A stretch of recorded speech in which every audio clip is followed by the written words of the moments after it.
Jitħabbar il-finanzjament koordinat mill-Gvern għaċ-ċentru ta' kura holistika għat-tfal u l-familja fil-Mosta. Dan iċ-ċentru se jkun amministrat mill-Fondazzjoni Puttino. F'konferenza tal-aħbarijiet indirizzata mill-Prim Ministru Roberta Bela ħabbar li l-finanzjament ta' 25 miljun euro se jsir minn donazzjonijiet filantropiċi marbuta ma' ċittadinanza bil-mertu kif ukoll mill-Fond għal kawżi soċjali. Dan iċ-ċentru se jkun qed joffri appoġġ batt ta' servizzi fosthom dawk ta' psikoloġija, terapija u anki dak edukattiv għat-tfal biex ikomplu bl-istudju tagħhom waqt il-kura.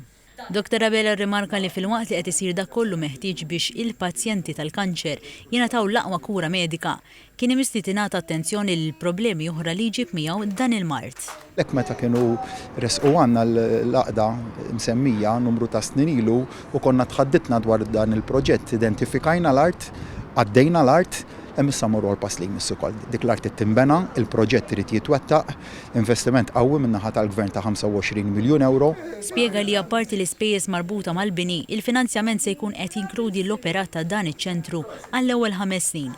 Madankollu sostna li l-bib jibqa' miftuħ għall-finanzjament fil-futur. Fiċ-ċentru tal-Onkoloġija Sir Anthony Mamo, il-Ministru għall-Intern Biden Camilleri qal li l-Gvern lest japplika l-provvedimenti tal-liġi taċ-ċittadinanza bil-mertu kif approvata mill-Parlament b'mod unanimu iktar kmieni din is-sena biex min jagħti kontribut filantropiku sinifikanti u sostanzjali għal dan il-proġett ikun ikkonsidrat għaċ-ċittadinanza. Min ser ikun filantropiku ma' Puttino u hemm persuni li huma interessati li jissodisfaw id-due diligence u jersu l-qoddim sabiex jiffinanzjaw dan il-proġett ser ikunu jistaw jiġu konsidrati għal ċittadinanza bil-mertu.